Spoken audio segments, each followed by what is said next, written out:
බලන්නකෝ අපි මේ වලාකුළු කොළ කොහෙද ඉන්නේ කියලා. කොට්ට වලින් කූඩාරමක් හදාගෙන ඉන්නේ. සතියෙන් සතියට ගෙදර අලුත් අහුමුළු හොයාගන්න ওই විදිහට ඉන්න හැංගිලා. මෙයා ඉතින් කොහේ හැංගුණක් එක්කෝ අතක් එළියේ. එක්කෝ එයාගේ චූටි වලිගේ එළියේ. කොහෙන් හරි අපිට හොයාගන්න නම් පුළුවන්.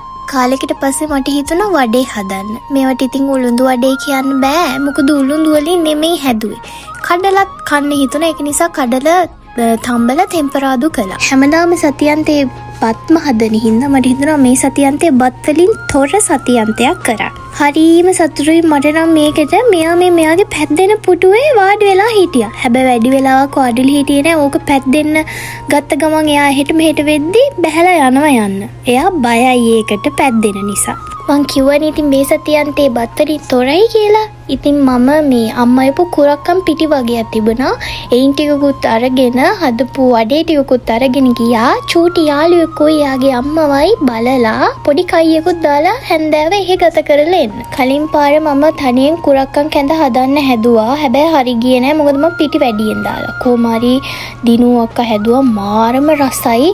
සීනි වෙනුවට හකුරුත් දාලා හැදුවා. ඒක හින්දාද මන්ද මාරම රසයි. දැන් මම රෙසිපිය දන්න හින්දා ආයෙමත් ගෙදර ඇවිල්ලා මං හදන්න හිතාගත්තා. මේ ඉතින් ගෙදර ආපු ගමන් අපේ වලාකුළු බෝලේ මිරිකල් දාන්න හිතෙන වෙලාවක්. කොහේ හරි ගිහිල්ලා අපි ගෙදර ආවට පස්සේ කොහොමත් එයා වඩාගෙන ටිකක් මේ ඔයත් අපේ අතට වෙලා පුරු ගගා ඉන්නවා. උම්මා දීලා එහෙම කරන්න ඕනේ. නැත්නම් යන්නේ නිකන් දුකේ හිතලා වගේ ඉන්නවා. මේ කොල්ලගේ නහය දෙපැත්තේ තියෙන දුඹුරු පාට පැල්ලම් දෙකෙන් තමයි එයාගේ අර කියුට් ගතිය තව වැඩි කරලා තියෙන්නේ. මේ පාර අපි ලොකු මේ ක්‍රිස්මස් ට්‍රී එකක් නොහද චූටි එකක් හැදුවෙත් ක්ලවුඩියා නිසාමයි. මම දැක්කා පුව ගොඩාක් ලොකු ක්‍රිස්මස් ට්‍රී පෙරලලා දාලා ඒක අස්සට වෙලා ඉන්න හොර ගෙඩියෝ වගේ. මේ බලන්නකෝ කොහේ හැංගුණත් කන් දෙක හරි චූටි වලිගේ හරි එළියේ හොයාගන්න පුළුවන් කොහෙද ඉන්නේ කියලා. මේ දවස්වල ෆේවරිට් ප්ලේස් එක තමයි ওই කොට්ට කූඩාරම. මේ සතියන්තේ බත් වලින් තොර නිසා මට හිතුණා හාල් පිටිත් ගෙදර තිබුණු නිසා පිට්ටු හදන්න. මං හිතන්නේ මම මේ පිට්ටු කන්නේ සෑහෙන කාලෙකින්. පිට්ටු හදන්න පොල් ටික දාලා වතුර චූට්ටකුත් දාලා අනලා තියලා අපි ගියා ගෙදරට මේ සතිය බඩු ගන්න. එදා නම් මාරම සීතල හවසක්. එළියට බැස්සම නිකන් ගල් වෙන සීතලක් තිබුණේ. දැන් ඉතින් වින්ටර් එක නිසා ටික ස්ට්‍රෝබෙරිස් වල ගණන් අඩු වෙනවා. ඒ නිසා ඒවත් ගත්තා. ඒ වගේම තමයි ජේජු දොඩම් තියෙනවා මේ දවස්වල මාරම රසයි. මේ අයිස්ක්‍රීම් එක නම් ගත්තේ ලස්සන නිසා මං හිතනවා ඒකත් රස වෙයි කියලා. ඒ ගත්ත අනිත් අයිස්ක්‍රීම් එක නම් අපි හැමදාම ගෙනියන එකක්. ඒක මාරම රසයි. දිනුවක්කින් රෙසිපි අහගත්ත නිසා මාට් එකට ගියපු වෙලාව මට මතක් වුණා හකුරු ගන්න. හැබැයි හකුරු හෙව්වා කොහෙවත් තිබ්බේ නෑ.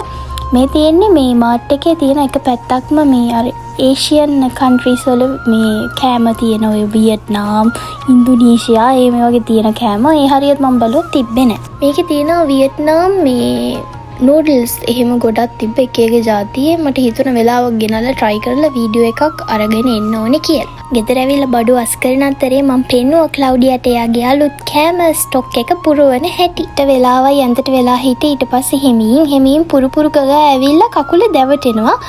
දැන් මං එකක් දීලා තියෙන්නේ. මොකද මෙයාට ගෝවා ගොඩක් දෙන්න එපා කියලා ඩොක්ටර් කිව්වා. මෙයා බත්ල ගෙඩිය වගේනේ. ඒක නිසා මේ පේනවනේ. කොහොමාරි ඉතින් ක්ලවුඩි අපිට පුරු ගාලා අපිව රවට්ටලා කොහොමාරි ඉතින් එකක් ඉල්ලගත්තා. වෙට් කොච්චර කිව්වත් මෙයාට කැම ටිකක් අඩු කරන්න කියලා. ඒක නම් කරන්න බැරි වැඩක් මේ ක්ලවුඩිගේ හුරතෙලෙත් එක්ක. අපිව කොහොම හරි රවට්ට ගන්නවා. ඊට පස්සේ ඉතින් මම පිට්ටු හදන්න ගත්තා. බලන්නකෝ මේ ස්ට්‍රෝබෙරි ගෙඩි හැඩේ. එහෙනම් ගිහින් එන්නම්. අන්යොන්.